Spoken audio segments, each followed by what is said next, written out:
and welcome to another video where I look at a favorite feature of a favorite bit of music kit. This video presented a particular challenge because I want to talk about the Cobalt 8, which is the sister synth to the Argon 8 from Modal Electronics. They are in some senses very, very similar synthesizers in that they have the same sequencer, arpeggiator, the same types of envelopes, very similar situation with LFOs, although Cobalt 8 has 3 LFOs. Some similarities with the spreading of the oscillators, and other technical questions. The envelopes work very, very similarly. The same effects engine, but they are completely different in that they have very, very different synth engines. So the results you get, even with the same sorts of configurations, are naturally very, very different. I think what I want to do is look at one of the oscillators in the Cobalt 8.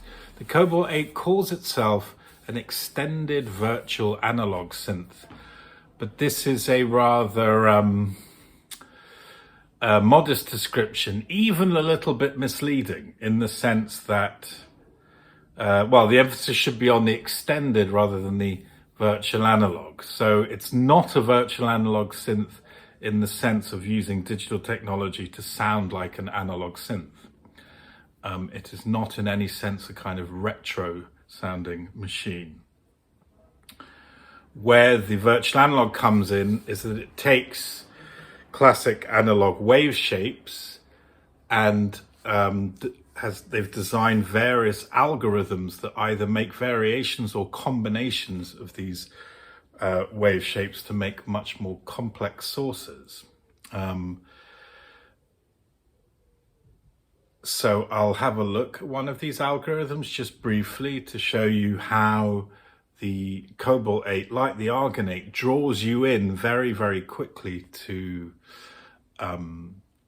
sound design. And one of the things I like very much about it, I improvise a lot in my music work, and the way in which the sound design draws you in, that it's not separate from playing. So you can begin with a sine wave and end up in a very weird and wonderful place really quite quickly, and it's a very attractive journey. It's not as if you do the sound design on one side and then make the music afterwards. It seems to work that both involve you creatively from the outset. I'll look at one of these algorithms, one of the more fancy ones. Not in huge detail, but just to show you how you can get into a very interesting and attractive sound well very, very quickly. And then the thing I want to look at, which is my favorite feature, although it is, like I say, a feature also on the Argon 8, is the combination arpeggiator sequencer. So it's not unique to run both. Many controller keyboards, for instance, the fantastic key step, it's either arpeggiator or sequencer, which is quite common. Of course, then you have something like Octatrack, which has a MIDI arpeggiator, which you can run on 8 separate tracks and make extraordinarily complex patterns while running the sequencer. But this is typically for the Octatrack. This is thinking on another level. The way that you use the ARP sequencer combination on the Modal electronic synths is very immediate, very attractive, and very musical. And not only has many implications about polyrhythms, but also some really interesting ones about harmony. because of course it's a polyphonic synth, so you can layer the two and come up with very, very unexpected results, and combine very repetitive patterns, let's say in the sequencer, and then make hugely varied ones with the Arpeggiator, which, like I say, often brings extremely interesting harmonic results. So we will look at the Cobalt 8. We'll have a look at the algorithm, one of the algorithms, as an example of the absolutely extraordinary panorama array of possibilities within the extended virtual analog waveforms. And then I will just do a very simple demo of the ARP sequencer combination. Okay, let's go over to the Cobalt 8. Okay, so now we are looking at the Modal Electronics Cobalt 8. First thing I've done is made an init patch. This will give us a simple sine wave. I will add a bit of patch gain to this because we're just using one oscillator, so it makes things clearer. Okay, and then I will quickly just show you what's really the heart of the Cobalt 8, and that's the algorithms. So the algorithm that we're using at the moment is called the virtual analog sweep, and with the A1 knob we can sweep through the classic analog wave shapes very, very smoothly, as you can see, and we end up all the way at almost silence with pulse width modulation. Okay. The B1 here is called spread, and this moves from phasing movements with the waves to various sorts of thickening, doubling type things, and sub-oscillators, hyper-oscillators of various different pitches. This sort of area, so thickening largely. Okay, now the algorithms themselves, just quickly go through some of them. We have the virtual analog sweep, the virtual analog crushed, which adds a bit reduction to the source waves. Then we have various different sorts of variations of the classic analog waveforms, and then combinations like this double pulse width modulation, triangle and pulse width, and so on, in various forms of complexity and sophistication. I won't go into any of them in any detail, but I will find us the wind amp sync, which gives us a nice trough and peak and a very interesting sound. Quite a long way away already from that first sine wave. And then the A1 knob that makes the waveform increasingly complex with its peaks and troughs. So if we go to about halfway through, we end up with this rather sort of Himalayan profile, which begins to introduce a lot of upper partial action. And it actually makes me think of the sound of additive synthesis, which I find very attractive, rather organ-like. So I'm very fond of this algorithm. So here the wind shape. So that the increased peaks and troughs of the sync. Now the wind shape. If we go all the way towards the end, we've gone from that rather Himalayan profile to a sort of jagged signature-like profile. The display here isn't actually an oscilloscope, but it's a very useful way of coordinating yourself and exploring through the transformations of the wave shape. So now we have something really quite rich and fancy. And I think it demonstrates really clearly, just in a very simple way, how quickly these modal electronic synths get you into sound design. And we're a very long way away from classic virtual analog, if that's not a contradiction in terms. So, as I said earlier, the extended is the crucial part of the extended virtual analog. So we'll leave that. We won't add any modulation in particular to it, but I will roll off quite a lot of the high end, which will give us a duller sound. But then I will add a little bit of filter envelope. And I'll just take the sustain to almost nothing. Just tip the attack in a bit more decay, slightly, tiny bit more release. So we'll get something a bit more plucky, which will be, I think, just shorten the decay there and even less sustain,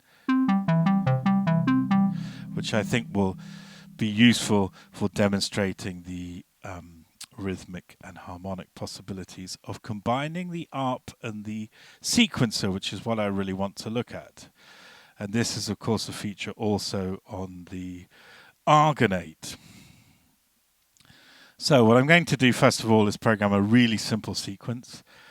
The sequencer is extremely powerful, polyphonic, has real time, step time, sequence looping, sequence hold. You can get up to all sorts of things with a sequencer.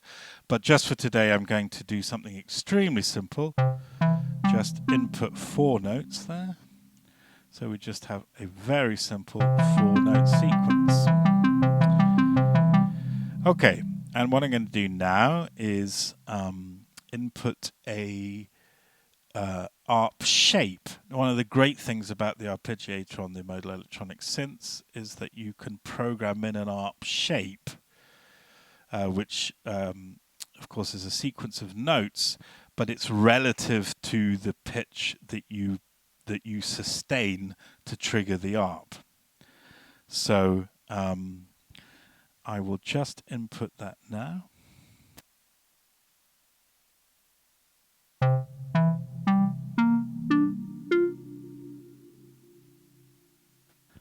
Okay, so if I start now playing the sequencer, I'm then going to latch the note sustain, and as you can hear, that has no effect on the sequencer. You can program in sustain notes to the sequencer, of course, but the note sustain, which works on the keyboard, will not affect the sequencer. However, it will work for us as an ARP latch. So I'll begin just by starting the ARP 1 octave below the sequence.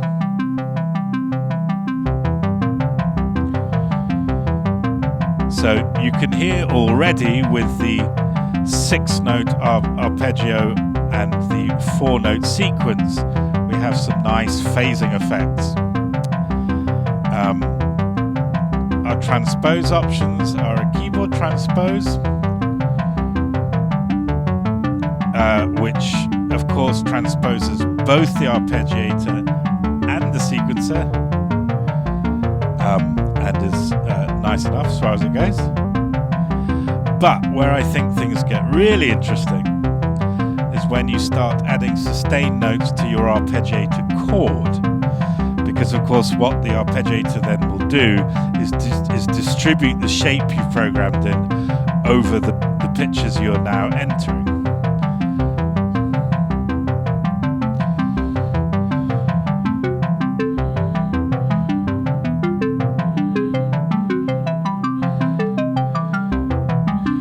So yes, you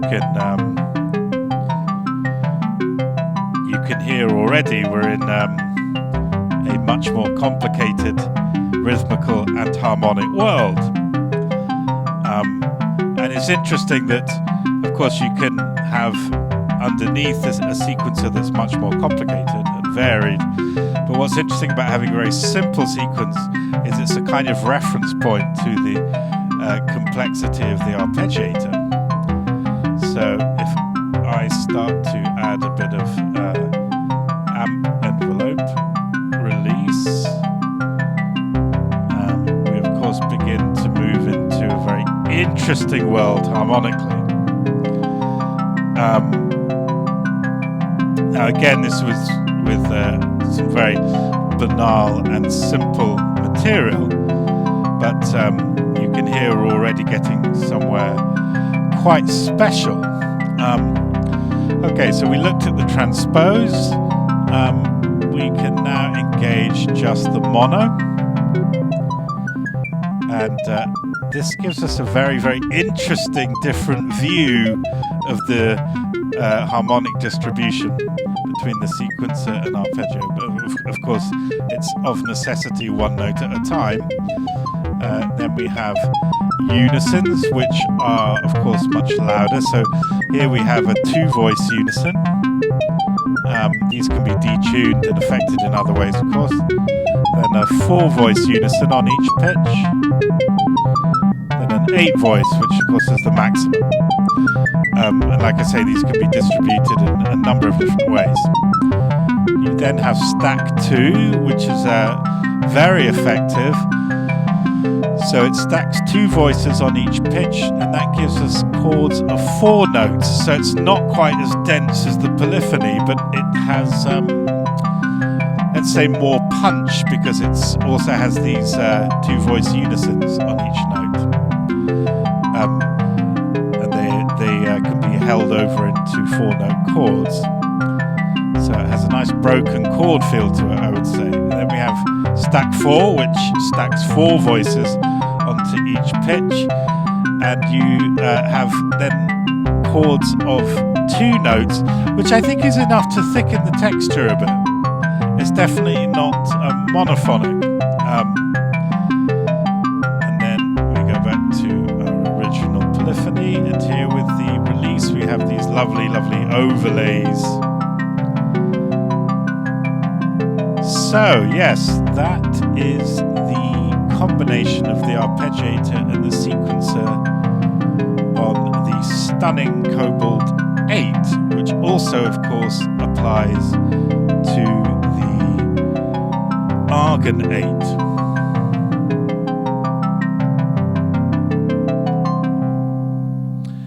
So, thank you very much for listening. Feel free to leave comments, like and subscribe if you feel that way inclined. Thank you very much for listening and watching once again.